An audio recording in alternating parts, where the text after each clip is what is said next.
tọ́ sí mo mọ́ra mi. Èmi tọ́pẹ́ tọ́ sí mo mọ́ra mi o.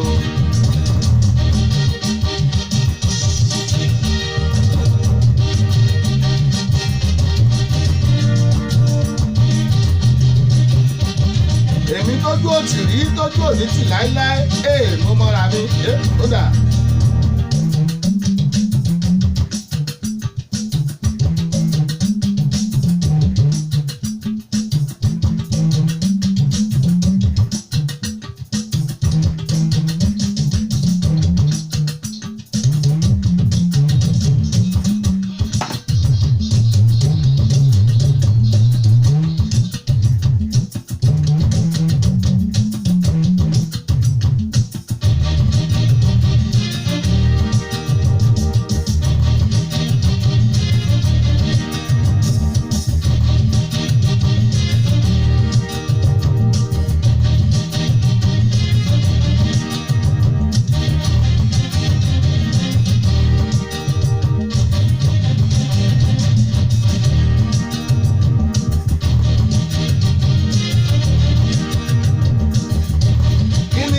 Fore Jésù ṣe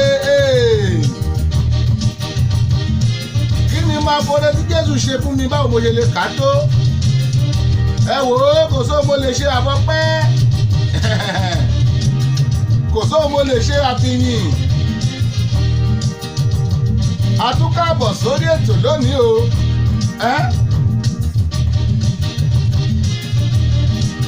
ṣọwọ́ ń yá rèé láti Dayo Agboola rédíò TV.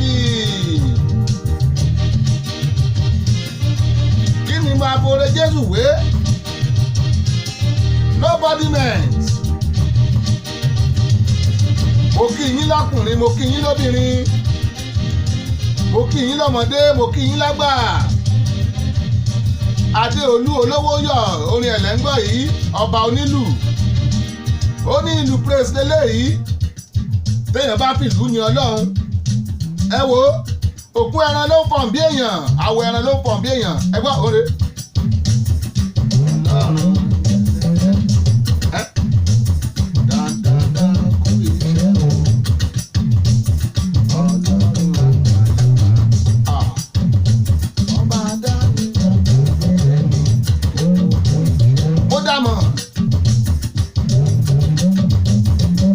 Bàbá òkú iṣẹ́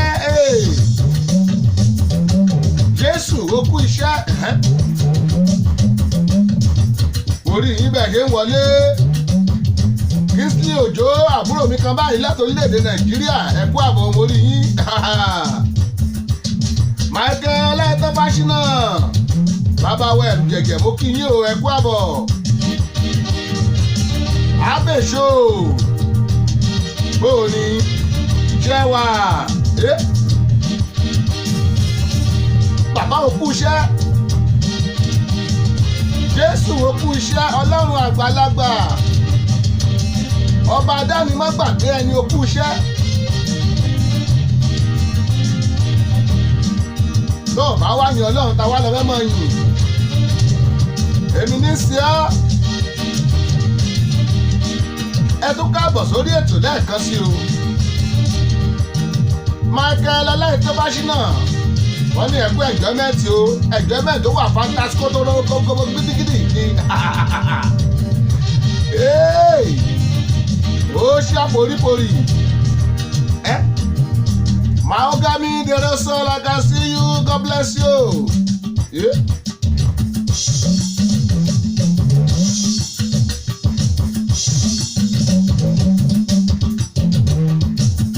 Àwa máa rí tí ò lọ́lọ́run wa. Ẹ bá mi gbé ká ẹ bá mi yin bàbá. Ẹ wò ó mo lóríṣiríṣi la máa mú wá lórí ètò wa. Ẹ má bínú pàlẹ́ ṣètò lánàá. Ọkọ̀já àbìkí ápù ni. Mo ní í ṣe bí alágbára lánàá ni. Tí ẹ rí mi tá a páàkì mọ́tò sí tá a páàkì tírélà sí. Bí mo ṣe fi iṣẹ́ dé bí mo ṣe yọ ṣọ́bìrì nù. Mo bá ní gbogbo snow tó wà ń bẹ̀ mo ní wọ́n kó ẹyin. ó ní wọ́n kó èmi nìkan mo wá dá ìyàkọ́ ṣe é mọ kéèyàn ó kó snow fódìdí wákàtí kan àti 30 ìṣẹ́jú wákàtí kan àtàbọ̀ continuously nínú òtútù kó o dẹ̀ mọ́ ṣe wóró wàrà wóró wàrà wóró wàrà gbogbo yẹn ti fi iṣẹ́ dé ni o mo bá rè kó snow òun pé kí tírélà ó lè kọjá kí mọ́tò ó lè kọjá ká lè ráwọn ẹrù tá a kó nú ẹ̀ kó ẹ̀yin kọ́ yìí èmi kọ́ yìí mo ṣe tán báyìí mo wó lulẹ̀ aago 3 mo tó tají wọ́n lò lè cheat nature o lè cheat nature kọ́ ọ fẹ́ cheat ẹ̀ ń gan nígbà fún ọ wọ́n lọ́mọ ọ̀dọ̀ náà fọgbọ́n ṣe é torí mo wò pé tí n bá kó snow òun ó yẹ ká kẹ́rù jáde ká kó cement jáde ká kó cement wọlé kò sọ́nà ò lè lọ́wájú ò lè lọ ẹ̀yìn mo bá dáyà kọ́ igiri wòrò ẹ̀rọ tá a fi fẹ́ snow ìbẹ̀ ń ta snow ti dàdé lórí kò tiẹ̀ wá start mọ́ àwa ni a lo manual labour ẹ̀rántí ìgbà wa secondary school tí wá ní manual labour ẹ̀rántí ìgbà wọn làwọn kan wá láwọn gbé sọ̀tẹ́ ẹ̀rántí o dán pé sọ̀tẹ́ ẹlòmíì ò gbójú wíńdò bẹ́ẹ̀ ọlọ́nu odoko ẹ̀gẹ́ odoko òrèké manual labour mo ní ń lò mo lò tó báyìí mo sùn lọ ní ọkọ̀ ọjà be careful mo kí yín lọ́kùnrin mo kí yín lóbìnrin àtọmọdé àtàgbà àtọyún inú àtàsẹ́ ẹ̀dí ẹ̀kọ́ àbọ̀ sórí ètò wa Ṣọ́wọ́nyá Dayo Agbola rédíò TV láti kàn sí yín Baltimore láti kalẹ̀ sí o Babalonta digital studio láti beam live to the world mo lẹ́yìn tẹ́ ẹ̀ tí download radio application wa ẹ wò ó lẹ́yìn ra challenge lẹ́ ń ṣe ẹ̀rẹ́ download radio wa ẹyin mo rọ́pọ̀lọpọ̀ fọ́tò mo rẹ́rìn eyín rẹ̀ yọ tán lẹ́nu lẹ́yìn ẹ̀ challenge kí ló yẹ pé ọ̀pọ̀lọpọ̀ ọdún yín lọ́dún 10 sẹ́yìn ìṣẹ̀lẹ̀ dúdú ọ̀pọ̀lọpọ̀ ọdún yín àfi bí ìgbà tó yẹ pé wọ́n yẹ̀ mú yín ti sèǹdẹ̀gàdé ọdún 10 lẹ ti wá pupa lẹ́ni bòròró lẹ́lòmíì nírun amọ̀ pé irun àdàmọ̀dì ní irun onírun lẹ́lòmíì ti irun ẹ ti gùn dé ẹsẹ̀ rẹ̀ ó ti ẹ̀dá abẹ́ òye káwọn èèyàn máa gbérú ẹ̀ jáde 10 year challenge àwọn ẹlòmíì ti ẹ̀ fi 20 years challenge sí ẹ̀wá mẹ́lẹ́ tó yà lẹ́nu jù ẹran kan tó pọ́dún 10 náà ọba ara rẹ̀ nù sàṣù ni wọ́n sọ di àsun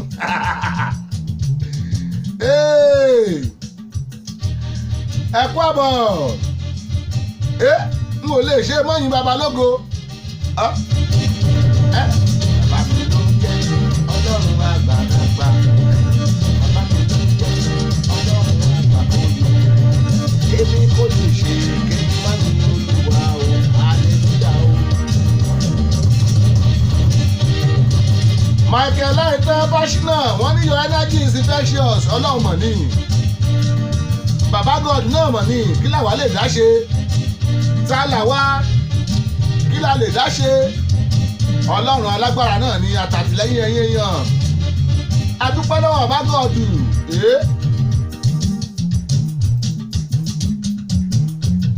a very big God by my side by my side ìgbàgbọ́ ló sọ̀rọ̀ òun òkú ẹran ó kàn bí èèyàn by my side by my side ó lójú àwọn onílù tán lè fi kíní ìlú támákà ti lu wọ́kẹ́rẹ́ láti lu gàgàgàgú gúgúgú gbọ̀gbọ̀gbọ̀ ó tán ìlú náà fi ń sọ̀rọ̀ bí èèyàn yìí o ìlú náà fi ń sọ dòrè mi bá sẹ́ láti dó ìlú náà fi ọjọ́ tárákùnrin wá sórí ètò Adéolú ọlá olówóyọ̀ ọjọ́ tó wá sórí ètò mo ní kó fìlú ń kọ national anthem ó kì sórí kí mo fi kọrin ajura wa lọ tìjàkadì kọ́ kátó máa pèèyàn lọ́ba onílù ẹ̀rí pé ó ní nǹkan tí bẹ́ẹ̀ ń díẹ̀.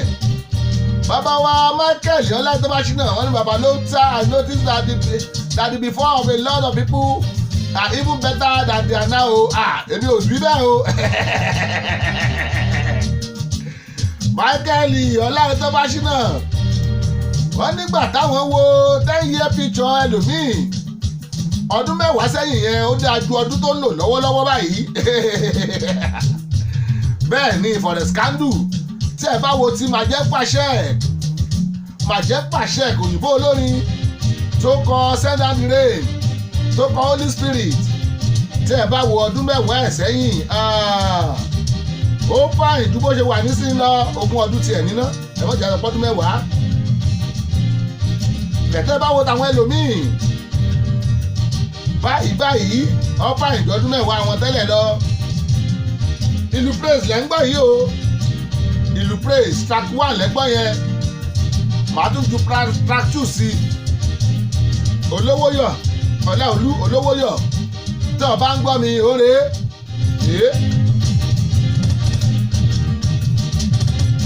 onílé iṣẹ́ wa wà láti máa jẹ́ kẹ́ ẹ mọ àwọn tẹ́ ẹ ti mọ̀ tẹ́lẹ̀ àwọn tẹ́ ẹ bá ti mọ̀ náà ẹ tún máa bẹ̀rẹ̀ sí ní mọ̀ sí náà ni ohun tí a wà fún nìyẹn ẹ wò ó níjọ́ sátidé tó kọjá Òkúnnù la gbà lálejò kì í ṣe nílé iṣẹ́ wa o a ṣe ṣóò f'Òkúnnù ni a ṣe ṣóò táwọn èèyàn wá tán wá bá jó tán wá bá ya fọ́tò tán wá bá kọrin àṣókùnnù àmọ́ kọrin àṣókùnnù àmọ́ jó àwọn tí ò wá wọn mí ṣe ẹ̀ adúpẹ́ lọ́wọ́ gbogbo ẹ̀yin tẹ́ wá náà adúpẹ́ lọ́wọ́ yín bákan náà His Royal Majesty Ọlálékan Aláyùbá òun náà bẹ́ẹ̀ bẹ́ẹ̀ lọ́jọ́ oúnjẹ sátidé òun ló wá kàlù sí wa ń dì í arákùnrin ń dá tẹ̀gàn ní ẹ̀ tá a bá rí ẹgbẹ́ awí ìrọ́kọ̀ sùn àpò arápá lórí tó oró ẹyin arákùnrin ń dá láì fún makofóònù gan ó fúlò lọ ni Peter Ọmọlé mo rí yín o ẹ kú àbọ̀ sórí ètò wa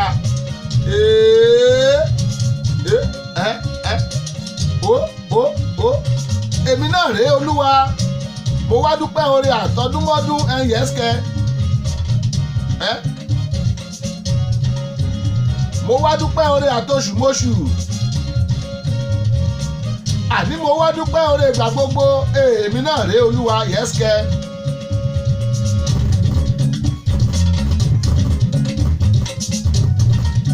Adéolú Olówóyọ̀ rèé ọmọ wọn níjẹ̀ṣà òṣèré onílẹ̀ obì ọmọ ẹlẹ́ni àtẹ́ ẹ̀ka ọmọ ẹlẹ́ni ẹwẹ́rẹ́ àwọn eré ló pè ní ìlú praise ẹ̀yin tẹ́ ẹ̀ bá ti rà á ẹ kàn sí wa nílé iṣẹ́ wa ń bí ẹ pè mí sórí 443-410-2427 pé tó ṣe ń lọ yìí ẹ lè búùkù kọ́pì tiyín tàbí ká ẹ pè mí lórí 443-760-8578 mi ò lẹ́yìn ètò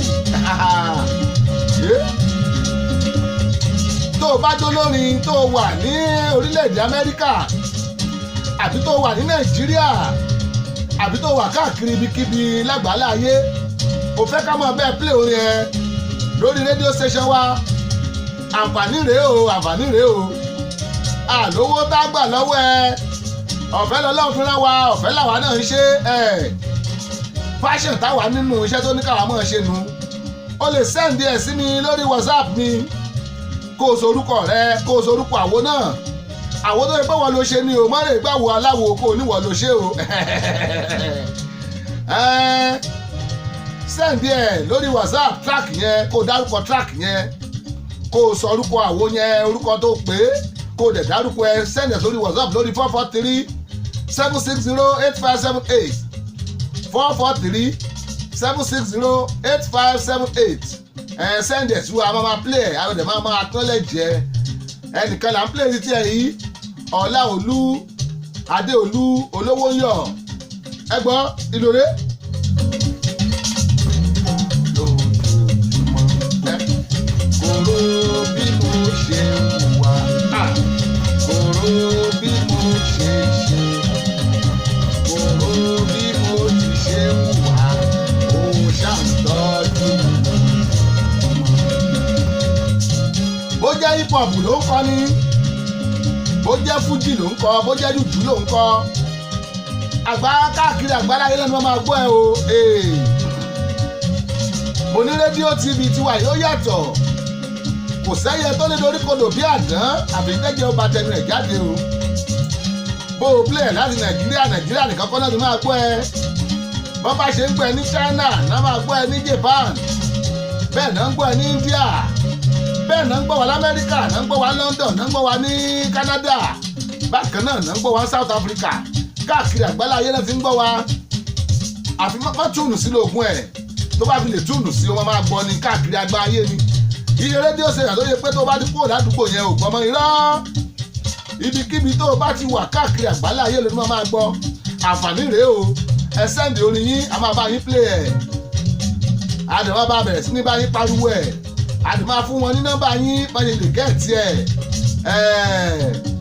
àwa fẹ́ dàbí bíbélì mi bíbélì tán wá kọ́lẹ̀ nígbà ń kọ bíbélì lẹ̀ aṣọ tàwọn kan pé báyìí náà yẹ wùwà àwọn kan náà tẹ̀ ṣe ń bẹ́lẹ̀ ayé gan tí wọ́n ti kú gan àti sọ pé báyìí náà yẹ ṣe wùwà ọ̀rẹ́ máa ṣe tiwa bọ́lá ò ṣe rán wa ni. yes olúbùnmi kíkẹ́ lọ́mọ ọláyọ̀dẹ́dìran adébọ̀gún olúbùnmi kíkẹ́ lọ́mọ ọdẹ́dìran adébọ̀gún òyìnbó olórin mọ́fòrin ẹ̀ pamọ́ kọ orin kó kọ tíráàkì kan kó sẹ́ndì ẹ̀ síbí challenge tá à ń ṣe lọ́wọ́lọ́wọ́ nìyẹn kọ tíráàkì tiẹ̀ kó sẹ́ndì ẹ̀ lórí whatsapp a máa bá wọn máa play ẹ̀ báyìí ẹnìkan ló fi lù àti Israel ṣe tiẹ̀ yìí kò sí bọ́ọ̀sì ńbẹ̀ adéolú olówó yọ ọba onílù Michael oyewilẹ̀ mórí yín o olúbùnmi kíkẹ́ lọ́mọ ọdẹ́dìran adébọ̀gún ó ní happy new year my big brother bó o ní lẹ́gẹ́lẹ́gẹ́ can destroy ó yẹ kí lẹ́gẹ́lẹ́gẹ́ ti sanra báyìí àbí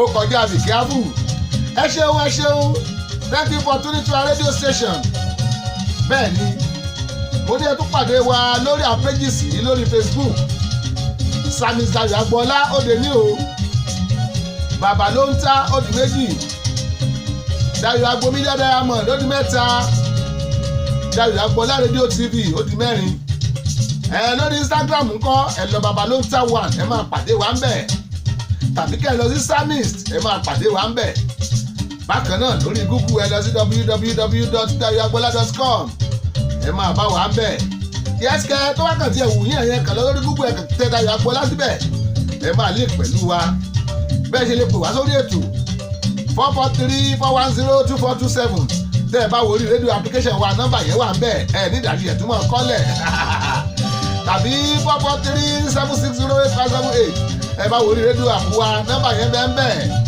ọ̀pọ̀lọpọ̀ ńlá ti ṣe síbẹ̀ o yes Colombia ọba tó ṣe ohun tẹ́nìkan ò lè ṣe orúkọ rẹ̀ ti ní ìdó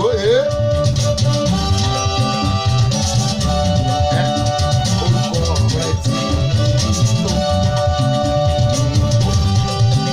bó ayé orúkọ rẹ̀ ti tó. mo mọ̀ pé táwọn kan bá ṣe 10-year challenge ọdún mẹ́wàá tẹ́lẹ̀ wọ́n gbẹ ìsìn báyìí wọ́n ti sara wọn ò dárúkọ èèyàn o a rí ọ̀pọ̀lọpọ̀ èèyàn lóye pé wọ́n dúdú ni lọ́dún mẹ́wàá sẹ́yìn wọ́n ti wá pupa sí àwọn ọ̀pọ̀lọpọ̀ àwọn èèyàn lóye pé wọ́n ń gẹrun lọ́dún mẹ́wàá sẹ́yìn irun wọn ti ń kàn wọ́n nísàlẹ̀ ṣé irun yẹn gùn tó bẹ́ẹ̀ náà ni irun onírun nu àwọn ọ̀pọ̀lọpọ̀ tó yẹ pé wọ́n ṣe jẹ́rìí lọ́dún mẹ́wàá sẹ́yìn báyìí wọ́n ń gẹrun lọ́wọ́ ni àwọn bí ẹnìkan ní mo mọ̀ Kànmí Sam Túyì Kànmí Sam Buhari ẹ kú àbọ̀ sórí ètò bóò ni ó kọjá bẹ́ẹ̀ Kànmí Sam Túyì happy new year ńgbà mo rí 20-year challenge Kànmí Sam Túyì àti bí Buhari mo rí 10-year challenge Kànmí Sam Túyì àti bí Buhari mọ̀ṣẹ̀ wàá mọ̀ tí tárákùnrin ti fẹ́ràn Buhari ni o ẹ kú àbọ̀ sórí ètò Kànmí Sam Túyì bó o ní ṣọwọ́ ń yá Dayo Agbola rédíò TV náà lẹ́wà o mo ń tàgbà gbàgbé ẹ lọ download rédíò àpò wa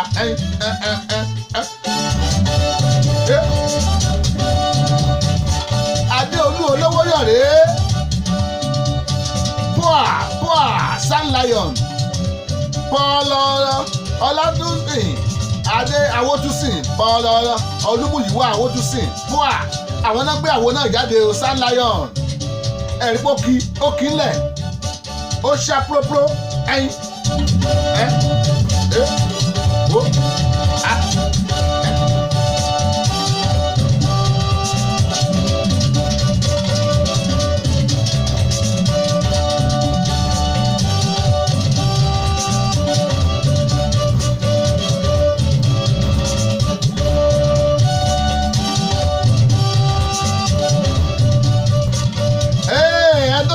lè yìn ọ́ bàbá gọ́ọ̀dù èmi àlàyé ni ó mọ̀ yìn ọ́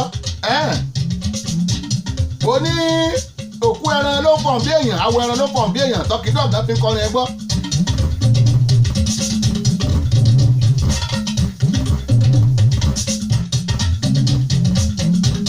Pásítọ̀ Dr. Gbénga Ògèdèngbé Pásítọ̀ Dr. Gbénga Ògèdèngbé ẹ ǹlẹ́ o ẹ kú àbọ̀ sórí ètò Mákẹ́ Ọláìtọ́ Fáṣínà wọ́n ń béèrè lọ́wọ́ mi wọ́n ní baba ló ń ta who will you vote for in the coming election ẹ wò àwọn candidate mẹ́ta náà wọ́n mọ̀ pé wọ́n mi Nàìjíríà jìgìjìgì báyìí èkíní Abubakar Atiku èkejì Muhammadu Buhari ẹ̀kẹta kí lorúkọ Ṣówọ̀rẹ́ náà Ọmọyẹlé Ṣówọ̀rẹ́ àwọn mẹ́ta náà ń lídì táwọn lè ní fẹ́ vóòtì fún wọn ò ní sọ fún yín wọn ò ní sọ èdè ìdìbò yẹn máa ń fi pamọ́ ni ọmọ ẹni tó vóòtì fún mo mẹ́rin máa vóòtì fún lọ́kàn ara mi I know ṣé Àtíkù ni bẹ́ẹ̀ ni ṣé Ṣówọ̀rẹ́ ni bẹ́ẹ̀ ni ṣé Buhari ni bẹ́ẹ̀ ni yẹ́sìkẹ́ èwo lẹ́nu fẹ́ gbọ́ bàbá wa Michael Ọláìtọ́ Fáṣínà Pásítọ̀ Dr. Gbénga Ògèdèngbé mo rí yín o wọ́n ní happy new year sir lónìí irú àwọn orin báyìí ni wọ́n máa jù sí ó lọ tààràtàrà sọ́dọ̀ Pásítọ̀ Fẹ́mi Fẹ́ndà Pásítọ̀ Fẹ́mi Fẹ́ndà Fẹ́mi Àgbébí olóò tó bá mú téèyàn bá sọ̀rọ̀ ẹ̀ ní instrumenti tó sọ̀rọ̀ ẹ̀ ní Fẹ́ndà ẹ̀dùn ọ̀fẹ́ nìyẹn gan-an ó sì play instrument kọjá be careful ẹ bá mi gbé Jésù ẹgbẹ́ ga ẹ bá mi gbé Jésù ẹgbẹ́ ga. bí n bá ṣe ń pò lọ́dọ̀ olówó yọ̀ ọ̀dọ̀ Fẹ́ndà mò ń lọ. ṣùgbọ́n wọn lè ṣe kí wọ́n wọ yàrá kéde wa torí ibi tí kọ́bọ̀kọ́bọ̀ ti ń jáde nu. ẹ ṣeun ọ̀pọ̀ onílù God bless am for you yanfuyanfu. ẹ gbà òrè gbòòsókè arákùnrin wọ́dà. ètò Sọ́wọ́nyá tó ti dóde ẹ̀ má tẹ ọkọ̀ owó àpátápá àrà àgbàlagbà ètò tí gbogbo ayé fẹ́ gbọ́. Sọ́wọ́nyá ètò Sọ́wọ́nyá ti dóde o Sọ́wọ́nyá ti dóde o ẹ wá ń kọ fìdílé tàbí kẹ̀kẹ́ fìdílé kọ̀ǹkọ̀ǹkọ̀ǹkọ̀ǹ. Sọ́wọ́nyá ti dé tòní àtúndùn ó dàgbọ́n fún akọ́sí Sọ́wọ́nyá ti dé. bẹ́ẹ̀ni o ẹkú lélà kára lé ẹrìn wá ní tìrọ̀nà ètò àgbọ́dúnú tó mọ́wọ́ iṣẹ́ yàtẹ̀ tí ń retí. Sọ́wọ́nyá yóò máa bá fẹ́ sọ̀rẹ́ níkànnì yìí Dayọ̀ Agboola rédíò TV láti ọjọ́ ajé Monday títí di ọjọ́ ẹtì Friday agogo kan ọ̀sán ni nílùú Amẹ́ríkà méje alẹ́ ni ní Nàìjíríà agogo mẹ́fà ìrọ̀lẹ́ ni nílùú United Kingdom. béèyàn bá mí ìṣètò Sọ́wọ́nyá lọ́jọ́ kan bí ẹni fi ìgún ọ̀sán ògiri gbígbẹ ni. Sọ́wọ́nyá pẹ̀lú Sami Dayọ̀ Agboola ní Dayọ̀ Agboola rédíò TV ẹ ò gbọ́dọ̀ mí ìṣe ẹ̀. ẹ wá ń kọ fìdílé tàbí kẹ̀kẹ́ fìdílé kọ̀ǹkọ̀ǹkọ̀ǹkọ̀ǹ. Sọ́wọ́nyá ti dé torí tòní àtúndùn ó dàgbọ́n akọ́sí Sọ́wọ́nyá ti dé. Dayọ̀ Agboola ní bàbá o rédíò TV gbogbo ayé Dayọ̀ Agboola ní bàbá nìyẹn bàbá o rédíò TV gbogbo ayé wọ́n ń gbọ́ lẹ́bùrúbíyà o bẹ́ẹ̀ ni mo sọ kò sírú ẹni lẹ́yìn o Dayọ̀ Agboola àdóta rédíò TV kò sẹ́jẹ́ ẹni lẹ́yìn o Dayọ̀ Agboola rédíò TV nípò tí mo mẹ́rin láńdà yẹn sí l'Amẹ́ríkà rédíò TV Dayọ̀ Agboola gbogbo ayé ló ń gbọ́. For sound and quality production bàbá ló ń ta studio Elizabeth. For sound and quality production bàbá ló ń ta studio Elizabeth. Bàbá ló ń ta production ultimate audiovisual. Babalonta production, the ultimate audiovisual. Yes, so you can't argue with the proof. Studios are many, but the best one is still Babalonta Digital Studio for your recording, demo CD, mastering, marketing and promotion, and also live band performance, seasoned DJ, videographer, photographer, master of ceremony, music consultant. Reach Samis Dayo Agboola on agboola.dayo68@gmail.com or visit our website www.dayoagboola.com. Telephone +1443 760 8578. Production, the ultimate in audiovisual. Babalonta production, the ultimate in audiovisual. Dayo Agboola Radio TV. You can join us on Facebook at these pages: Babalonta, Dayo Agboola Radio TV, Samis Dayo Agboola, Dayo Agboola Media Diamond, and also you can download our radio app on Google Play Store. Subscribe, watch, and like our TV channel on YouTube. Just type Dayo Agboola and you are ready to roll. Babalonta Digital Studio, Baltimore, Maryland, America. Telephone +1443 760 8578. Dayo Agboola Radio TV, the ultimate in audiovisual.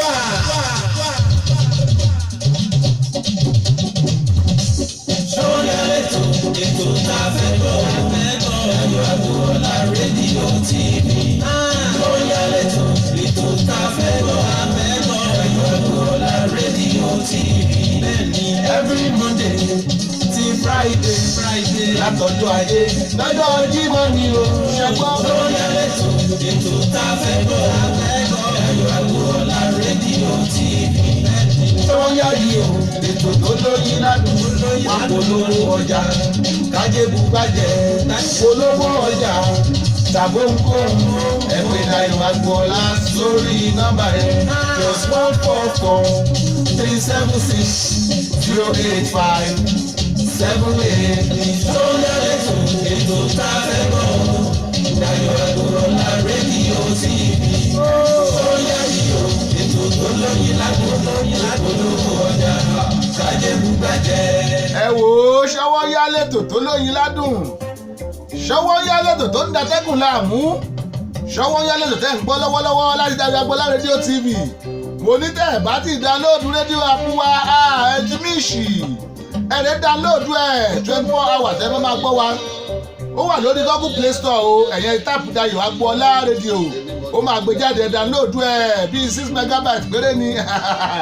àní ẹ pàdé wa lórí Facebook pages yìí Samis Dayo Agboola ìtẹ́ tí wò mí yìí ó nu Babalonta òun lẹ tí wò mí yìí Dayo Agboola Media Diamond òòrè àbí Dayo Agboola rédíò TV òun lélẹ́yìí. ẹ tún pàdé wa lórí YouTube náà o, YouTube náà ó ń lọ straight ni ẹ lọ táàpù Dayo Agboola síbẹ̀ ẹ máa bá wa pàdé ńbẹ̀. ẹ lọ lórí Google gan fúnra rẹ̀ ẹ kàn táàpù Dayo Agboola síbẹ̀ tàbí kẹ́ táàpù www.dayoagboola.com ẹ máa wọ wẹ́bsáìtì wa ẹ máa mú tẹ́ bá fẹ́ mọ̀ nípa wa. ẹ fẹ́ pè wá sórí ètò ni ẹ pè 443 410 2427 ó máa wọlé sórí ètò wa direct. lẹ́yìn ètò tí a fẹ́ pè wá ẹ pè wá lórí 443 760 8578 bóyá ẹ fẹ́ ṣèkéde àbẹ́ ẹ fẹ́ lọ́rọ̀ tẹ́ fẹ́ fún wa àbẹ́ lọ́rọ̀ kan tẹ́ fẹ́ ìbéèrè kan tẹ́ fẹ́ kábàá yín gbé sáyé ẹ pè wá. mo ráwọn èèyàn wa wọ́n wọlé lọ́tún wọ́n wọlé lọ́sí o n ò lè fojú pa ẹnikẹ́ni rẹ mi ò lè fojú pa anybody rẹ. Michael ọlẹ́ẹ̀tẹ́báṣínà wọ́n ní Babalonta à ń gbádùn yín o jàre ẹ kú iṣẹ́ ọpọlọ wisdom lẹ́fi dá ìbéèrè yẹn ngbẹ̀fẹ́ kò bọ̀wọ́ sí mi lọ́wọ́ tẹ́ ẹ níta mo fẹ́ dìbò fún pé kí n dárúkọ ẹ mo fẹ́ dìbò fún mo dẹ̀ pàwọn mẹ́ta náà náà rẹ̀ lọ́wọ́lọ́wọ́ Nàìjíríà Ṣówórẹ́ Buhari àtàtìkù amẹ́tẹ̀ẹ̀tẹ̀ tẹ̀mí ó dìbò fún ẹ̀ẹ́dẹ̀ nọlifá ìbò yẹn àbí. mo kí yín o ọbọ Abigail Akasi you God bless you Abraham Ogunmọ́lá àwò Babalonta mo rí yín ẹ kú àbọ̀. Dádì wa Grandpa Sami Délé Àjàyí bàbá technician bàbá engineer Sami Délé Àjàyí mo kí yín o ẹ kú àbọ̀. Tẹ́mi Fáṣakin mo kí yín ẹ kú àbọ̀ sórí ètò wa Ọláyínká Àfọlábí Michael mọ́rẹ́yìn náà bó o níṣẹ́ wà ẹ kú àbọ̀ Táíwò Olúkẹ́mi Egbuatu mo kí yín o bó o ní ṣọwọ́nyàrè Sulaiman Mayaki Uthman I can see you God bless you welcome to the show Ruth Ọlẹ́dẹ̀ Adéjùmọ̀ mo mọ̀ rí yín bó o ní ẹ kú iṣẹ́ o ṣọwọ́nyá wọn ní well done sir ẹ ṣeun Tẹ́mi Fáyakí wọ́n ní àbúrò well done o good job ẹ ṣeun àdúpẹ́ Ọláwálé Ògúntóyè mo kẹ́yìn náà o ẹ kú àbọ̀ ṣọwọ́nyàrè láti Dayọ̀ Agbọ́lá rédíò TV màmá wípé bàbá ló ń tà digital studio ibẹ̀ láti ń beam live to the world Baltimore láti kalẹ̀ sí o nípínlẹ̀ kan tó ń pè ní Maryland lórílẹ̀‐èdè Amẹ́ríkà mo kí gbogbo yín bẹ́ẹ̀ ṣe ń wọlé bóyá China lẹ ti wò mí ni wọ́n tó wà nínú àwọn tó ká tó bó dẹ̀ jẹ́ ẹ̀yin Japanese náà ni wọ́n tẹ̀jọ́ wọ́tàkàpẹ̀tà wọ́n tàkàtàwẹ́jẹ́ bó dẹ̀ jẹ́ ẹ̀yin ọ̀rẹ́ mi India Disneyberry ń wàdà kójú àwọn aláṣẹ́kàtàkọ́ bó dẹ̀ ẹ̀yin Philippines náà ni mo gbóyún mo rí tákẹ́tákẹ́tákẹ́ bó káyìn tẹ̀ wá Nàìjíríà náà o ẹ pẹ̀lẹ́ ẹ̀yin Èkìtì yanra ẹ̀yin Ìjẹ̀ṣà ìpẹ̀lẹ́ bẹ́ẹ̀ ni ẹ̀yin Ọ̀yọ́ ẹ̀lẹ́bẹ̀hún owó yìí mo kí mo kọ́ ọmọdé mo kágbà bákan náà orí ètò Ṣọ́wọ́nyá la ṣì wà o àti ìkú òǹbẹ̀ ìjìnlẹ̀ orin rèé lọ́dọ̀ Orlando bàbá Orlando.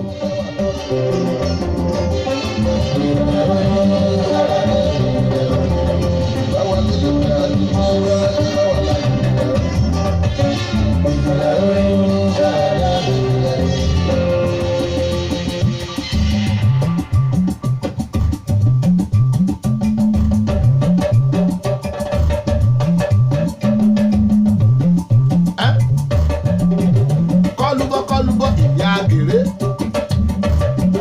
kọ́ńdú ìyá gèrè kọlùbọ̀ ìyá gèrè kọ́ńdú ìyá gèrè kọlùbọ̀ ìyá gèrè kọ́ńdú ìyá gèrè kọlùbọ̀ ìyá gèrè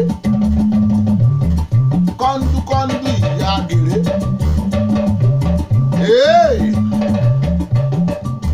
Ìjìnlẹ̀ orin lẹ̀ ń gbọ́ yìí o Orlando ọwọ́ ọmọ wọn nífọ́ Ọlátọ́rẹ̀gbọ́n okú ẹbí Ẹ̀fúnkẹ́ ẹ̀kú àbọ̀ sórí ètò sáàbí àlẹ́ wa Happy New Year.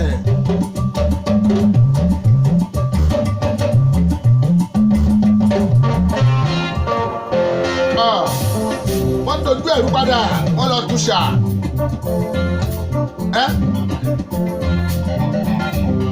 wọ́n lè túṣà.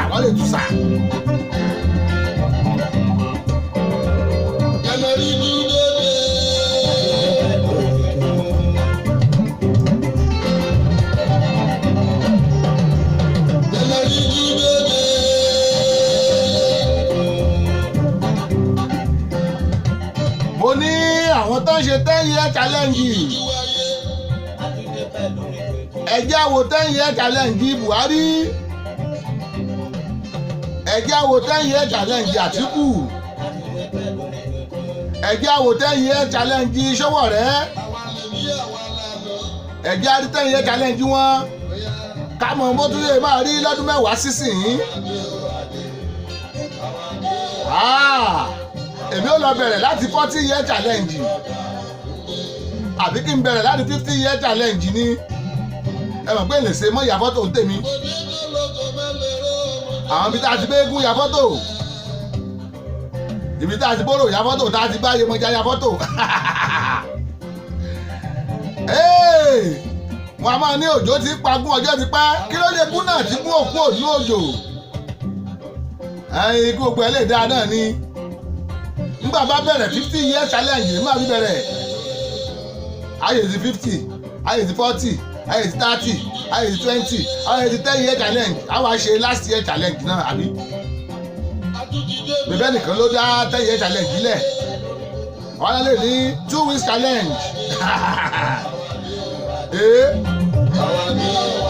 10 year challenge orí ń kọ́ 10 year challenge orí tẹ́ ẹ bá gbọ́ bí tán ti kọ orin yìí tí Sàní Aládé kọ́ pé ìjó tí mo jó lànà wọ́n ń pariwo tòní ńkọ́ yọ̀ọ̀lá ńkọ́ ọ̀túnla ẹ̀wẹ̀ ìyẹn ń bẹ níbẹ̀ o àwa la nílùú àtòrin ẹ máa jó lọ ńgbà ń ṣe 20 years challenge ẹ̀ wọ́n yọ nǹkan kó bẹ́ẹ̀ wọ́n ní máa lọ sùn gbà kó jẹ́ ìjó tí mo jó lànà wọ́n ń pariwo tòní ńkọ́ yọ̀ọ̀lá ńkọ́ ọ̀túnla ẹ̀wẹ̀ àwa la nílùú àtòrin ẹ máa jó lọ ó ti yọ ìyẹn ń bẹ ń bẹ ó ti yọ kó bẹ́ẹ̀ ẹ ti rí 20 years challenge lóríṣiríṣi bóyá wà nù ọ̀pọ̀lọpọ̀ onísàn ní orí òbé náà ṣe 20 years challenge ẹ̀ tó yẹ pé wọ́n ti bayé orin òun jẹ́ bẹ́ẹ̀ lómi ìyè sọ rẹ̀ láti natural di artificial 10 years ago bóyá jẹ́ náà nù bóyá ṣẹlẹ̀ sórí ló ṣẹlẹ̀ sí mọ́tò ló ṣẹlẹ̀ sílé ó ṣẹlẹ̀ sẹ́ran gan òbúkọ lẹ́yìn ọdún mẹ́wàá wọ́n sọ́dà sún ni ẹ̀yìn. Ìdòwú ti dé. Bàbólú ọ̀gbìgbà ìjáradára wọ́n kò yẹ tó yẹ bàbólú ló yẹ tó jẹ. Ìdòwú òní débi òmìnira òde. Àwọn òkú dì mí. Ẹgbẹ́ mi tójú àgbàjá Francis àgbàjá. Fún mi bọ́sẹ̀ mọ́mí wa fún mi bọ́sẹ̀ mo rí 20 years challenge arábìnrin àbí bí ẹ pé baby face yẹn yíwà bẹ́ẹ̀ náà ní ẹ̀kú àbọ̀ sórí ètò àbí bẹ́ẹ̀mi náà báyìí 30 years challenge bójú mi ṣe rí náà rèé kò yí padà yàtọ̀ sí 10 years challenge bójú ṣe rí náà nù gbogbo yín o gbogbo ẹ̀yin lẹ́yìn challenge náà ẹ kú iṣẹ́ tẹ́tí ẹ̀ lé wá fọ́tò ń jáde ẹ̀gbìyànjú ẹlòmíì fọ́tò tó yà lánàá gan kò lè rí kan tó wá ní ti 10 years ago ẹ try kudos àgbẹ̀pẹ́ kọrin ẹyin. Mo ti kọ ìgbìmọ̀ ilé ọba. Bàbá ẹ bẹ̀rẹ̀ sí ní sọ àwọn orin láti kọ́ wọ́n rìn máa ní orin láti kọ́ nu o.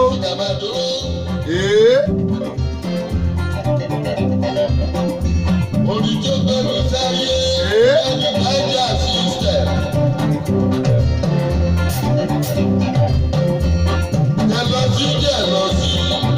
Jẹ́lọ́sí ṣe rántí ẹ̀ ẹ̀yin aláyé 80 aláyé 90.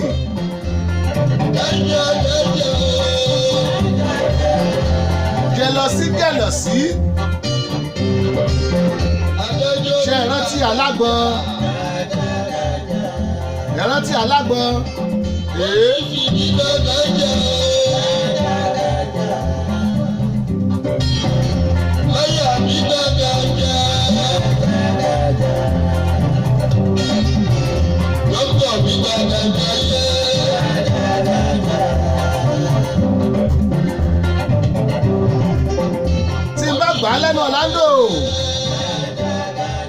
tí n bá gbà lẹ́nu Orlando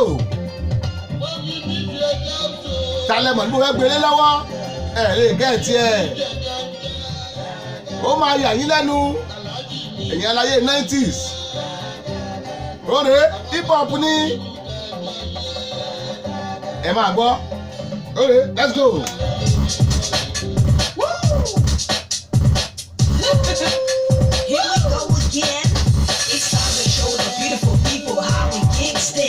It's time to show the beautiful people how we get still. Ijoya, Ijoya, Ijoya, Ijoya, our man Ijoya, Ijoya, Ijoya, Ijoya, our man Ijoya. One bit of better ló ní jó, one tún bẹ̀rẹ̀ better. YDMC ló kọ́ fún ara rẹ̀ Désọlá YDMC ń bò ló wà 20 years challenge òde. Lyrics lórí gángan, lyrics lórí gángan, ọ̀rọ̀ lórí gángan, ìtàn lórí gángan, ṣọlá lórí gángan, àwa lórí gángan, lórí gángan, ìjọ lórí gángan, ìjọya, ìjọya, ìjọya, àwa máa ní ìjọya, ìjọya. Désọlá YDMC ara àwọn àwọn ọkọ̀ hip hop Nàìjíríà dáadáa nu. Ẹ wò ó láyé àwọn Style Plus ṣe rántí.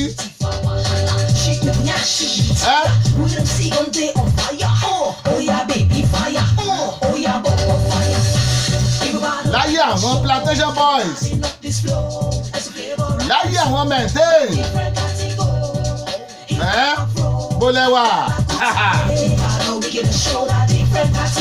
Lyrics lórí gan, lyrics lórí gan, ọ̀rọ̀ lórí gan, ìjọ lórí gan, ṣọlá lórí gan, lórí gan, lórí gan, ìjọ lórí gan, ìjọya, ìjọya, ìjọya, ìjọya, ìjọya, ìjọya, ìjọya, àwọn aláṣẹjọ. Àwọn tèmi iṣẹ́ ti ṣàyẹ̀wò ìsìdí kẹ̀kẹ́ ẹ̀kọ́ amújọjọ. Ọ̀pọ̀ ilé ṣe lójú ọmọ àtúntò ìlú jọjọjọjọ. Fàájì ti gbé rẹpẹtẹ ṣọ́ra ti dé òun lẹ́sẹsẹ. Kí lẹ fẹ́ ṣe tí ó bá ṣe? Wọ́n bèrè pé ta ló ní jọ. Wọ́n tún bèrè pé ta ló ní flow. Dé ṣọlá ló ní jọ. Dé ṣọlá ló ní flow. Lyrics lórí gángan. Lyrics lórí gángan. Lórí gángan. Ó ní 20 years challenge lélẹ́yìí. Ṣọlá lórí gángan. Desola YMC. Oda. Ìjọya, ìjọya, ìjọya, ìjọya, yes, ìjọya, ìjọya, it's time to dance, ìjọya, we on the dance, trust us, Wàlá ní kíni? we get am. Ọ̀sìn kíni?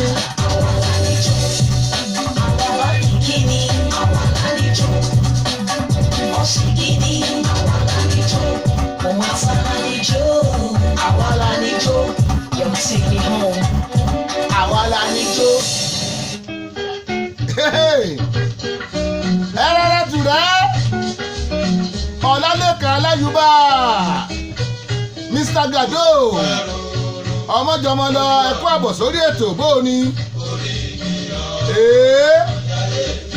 Ẹrẹ́rẹ́ tùrẹ́ rèé bàbá aládùúrà. Ọba tó ní pèsè kẹ̀kẹ́.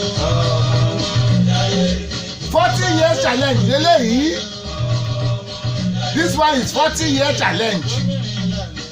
Àwọn kan yẹ 10 year challenge. Àwọn kan yẹ 20 year challenge. Àwọn kan yẹ 30 year challenge. Eléyìí 40 year challenge rèé. Ẹlẹ́kùn kẹ̀kún. Àrègàrà wẹ̀wẹ̀lẹ̀. Ẹlẹ́kùn kẹ̀kún. Ọwọ́ àjàgbá òwò kí ni gbẹ̀dú. Ọwọ́ mọ̀dá ní bá ti jẹkújẹ sọmọ. Ádámù àwé. Ọkọ̀ ní jẹ̀búgbà tó dọ̀nà jẹ̀sọ̀ á bọ̀. Ọmọ táborí jẹ̀sọ̀ àbójà mọ́kànmọ́ ní jẹ̀bú. Ọmọ ìjẹ̀bú ìgboro láwùrẹ́ bàjẹ́ kan. Iṣẹ́ kí ni ṣe kí Fún ààyè egun légbé o. ayé kí ni ẹja kí ni èyí Egun légbé o. èmi ò rí bẹ́ẹ̀ kí máa méjì ìborí ààrẹ bí ayọ̀ àdègbè lónìí kò ní kíbi jọjú ọ̀gbọ́n kì í sí o. Ọmọ oníjẹ̀bú kọ́ lè fi 40 year challenge rèé. ìjẹ̀bú ìgboro ọmọ àwùjọ bàjẹ́ kan. Lẹ́yìn eléyìí mo mú kọ́ bọ̀ 20 year challenge ní.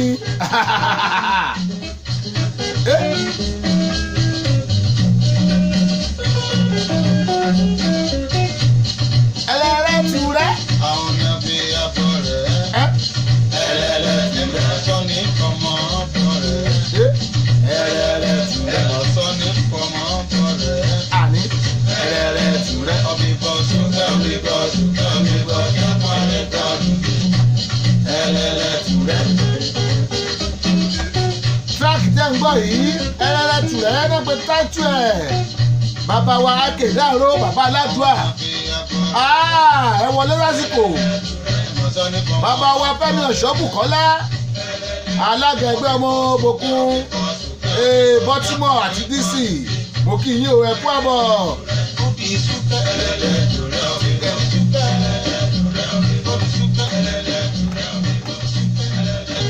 Ó di túkẹ́. Alfred Ọláoyè mo lẹ́yìn náà o. ẹ kú àbọ̀ sórí ètò. àwọn náà fi abọ́ rẹ̀. Mo ní this one 40 years challenge rèé. Eléyìí ṣe 10 year challenge.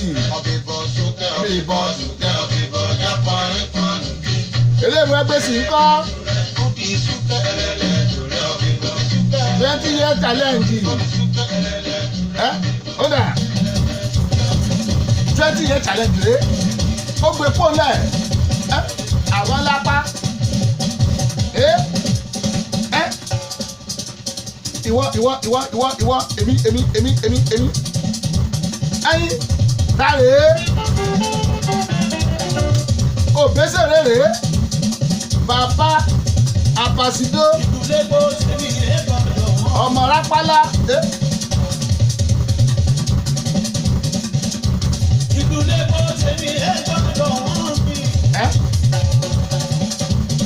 20 year challenge lélẹ́yìí.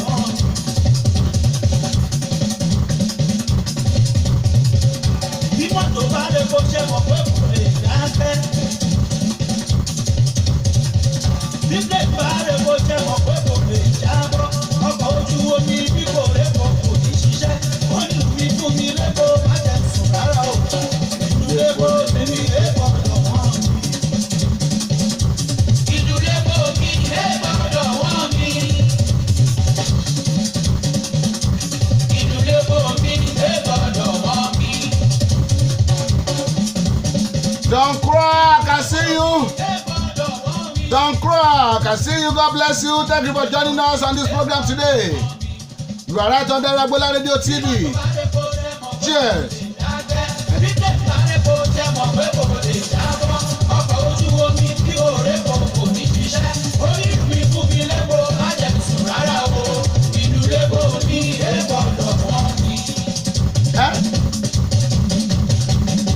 Àkànlápá kọ̀ǹkọ̀ tó bá kéré fò.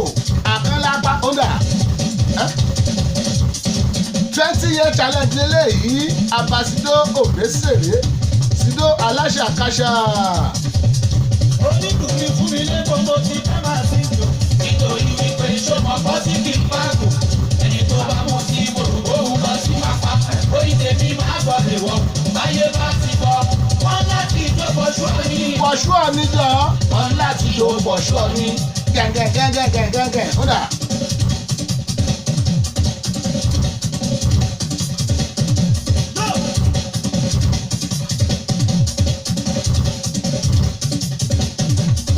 Onídùúgbì fún mi lẹ́kọ̀ọ́ mo ti fẹ́ máa sí jò. Nítorí wípé ṣọmọ bọ́ sí kí n pàgò. Ẹni tó bá mú sí gbòòrò òun lọ sí pápá. Orí tèmi máa gbọ́ lè wọ̀. Báyé bá ti bọ̀. Wọ́n láti jó bọ̀ṣú ọ̀ní. Wọ́n láti jó bọ̀ṣú ọ̀ní.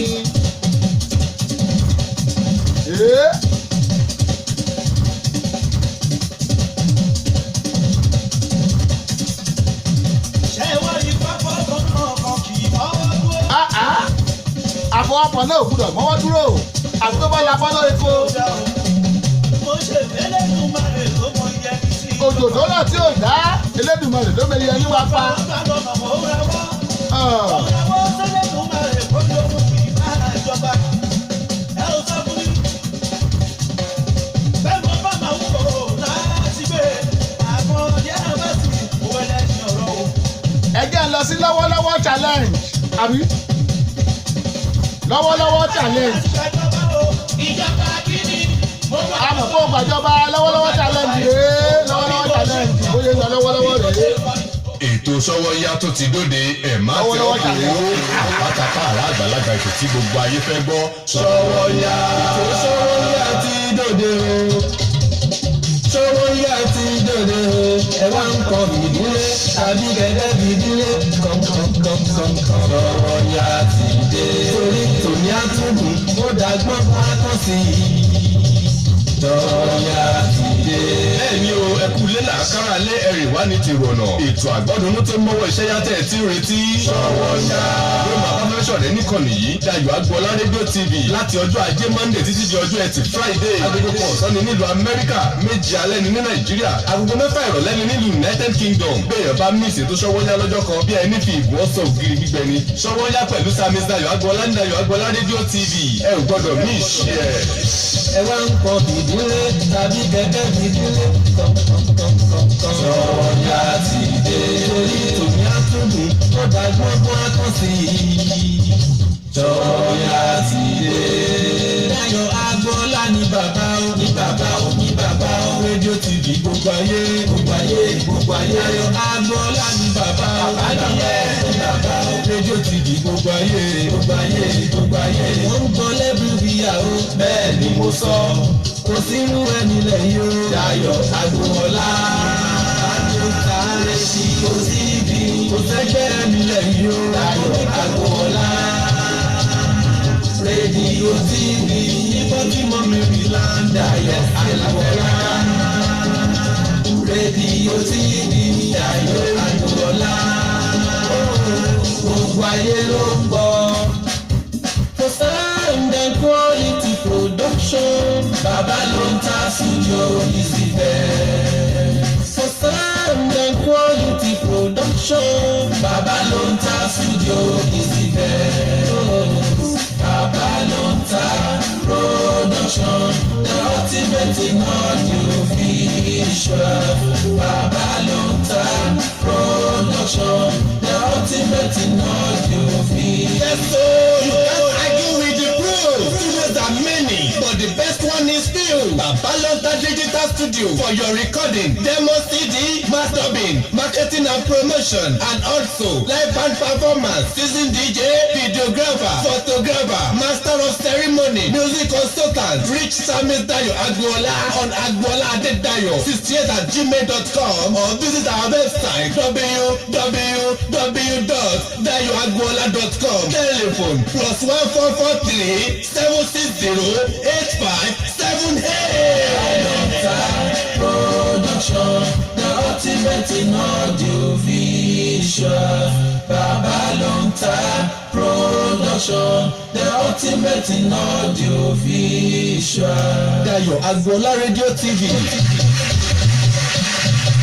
You can join us on Facebook at these pages: Babalonta, Dayọ̀ Agboola Radio TV, Samis Dayọ̀ Agboola, Dayọ̀ Agboola Media Diamond, and also you can download our radio app on Google Play Store. Subscribe, watch, and like our TV channel on YouTube. Just type Dayọ̀ Agboola and you are ready to roll. Babalonta Digital Studio, Baltimore, Maryland, America. Telephone +1443 760 8578. Dayọ̀ Agboola Radio TV, the ultimate in audio visual.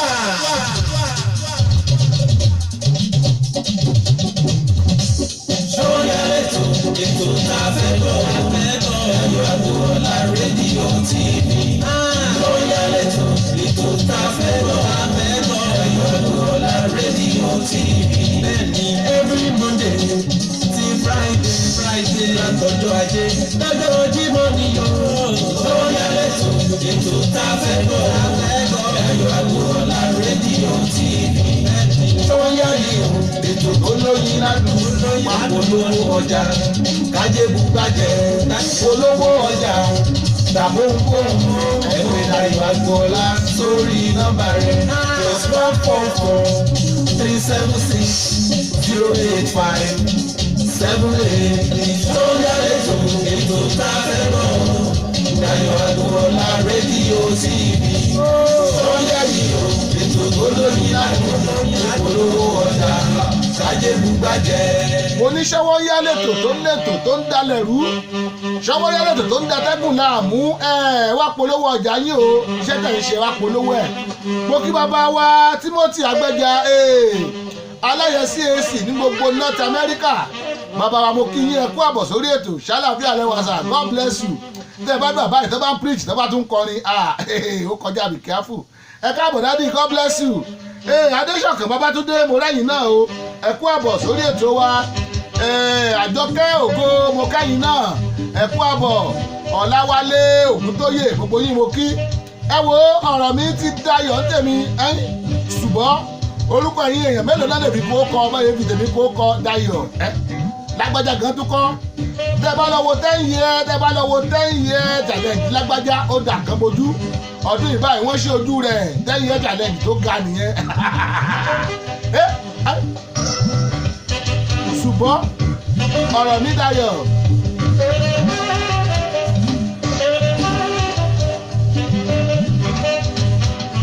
ọ̀rọ̀ mi ti dayọ̀. ṣùgbọ́n.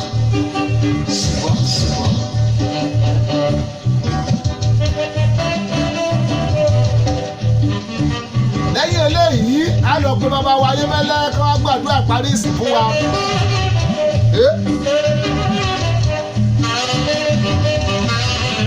ọ̀rọ̀ mi ti dayọ̀. ẹ máa dákọ̀ mi. ẹ dákọ̀ mi.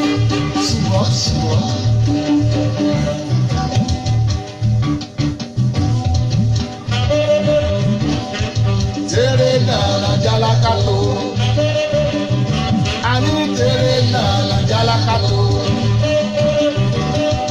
tere nana jalakato. tere nana jalakato. ṣùgbọ́n.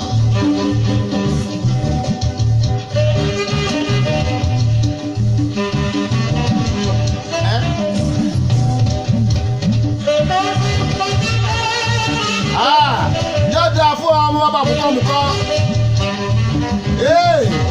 Ọmọ yóò dípọ̀ mọ́ lágbájá. Ní kàbíkàbí.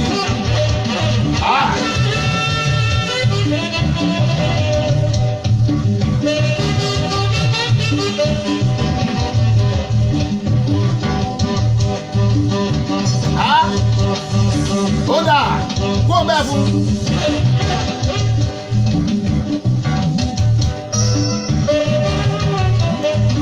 ọ̀rọ̀ mi ló dayọ̀ ọ̀gbàdúrà gbàdúrà fún mi ọ̀rọ̀ mi ti dayọ̀.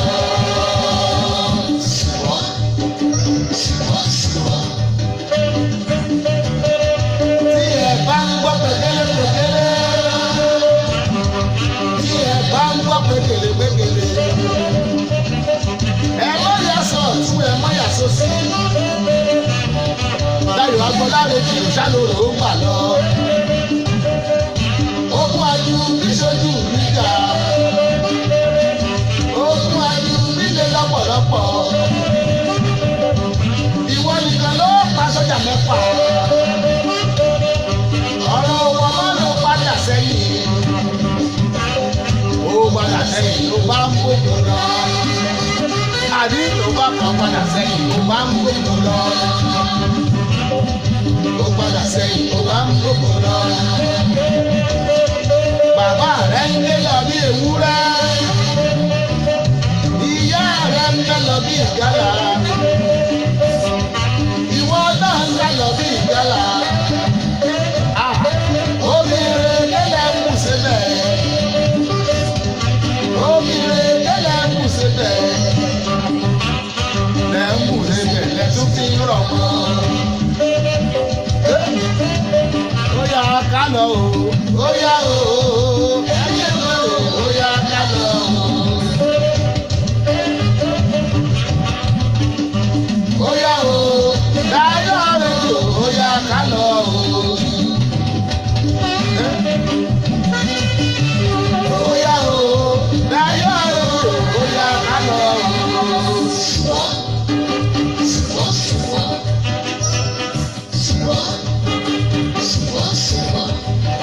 Ẹ wò ó ti bá ń gbọ́ ṣùgbọ́n àwọn ò ní kí àwọn èèyàn wa tán wọlé àwọn tèmi méjì kan wọlé Adérèlé Jẹ́gẹ́dẹ́ ẹ kú àbọ̀ àwọn tèmi láti Nàìjíríà Tóyìn Rúùtù tèmi látẹ̀lẹ́ẹ̀lé ó tún lèmi dé Maryland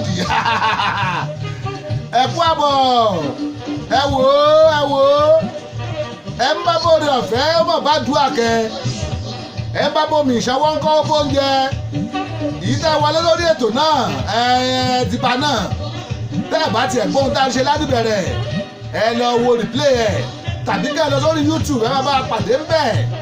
mo dúpẹ́ lọ́wọ́ pé ẹ̀yin tí ẹ jọ́ ìwà lónìí o ẹ tún pàdé wa lọ́la ní aago kan lórí ètò wa ètò yìí ní Ṣọ́wọ́nyá yẹ́sìkẹ́ Ṣọ́wọ́nyá lọ́la ẹ pàdé wa láago kan gbogbo tá a ti ṣe yìí ẹ lọ gbọ́ ẹ lọ tún gbọ́ yẹ́sìkẹ́ bàbá wa Yínká Ayéfẹ́lẹ́ ẹ bá gbàdúrà ìparí ìsìn.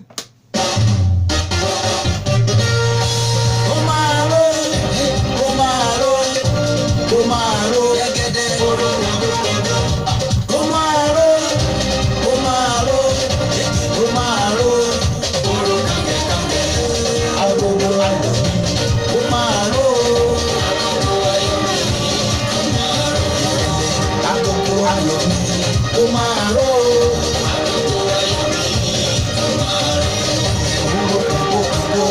Oro kange kange. Oro kango kango. Oro kange kange. Níbi gbogbo tí mo bá wà ló máa ró.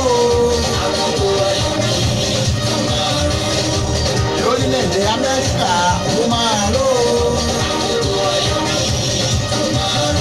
Títí dé gbogbo Yúróòpù pátá ló máa ró.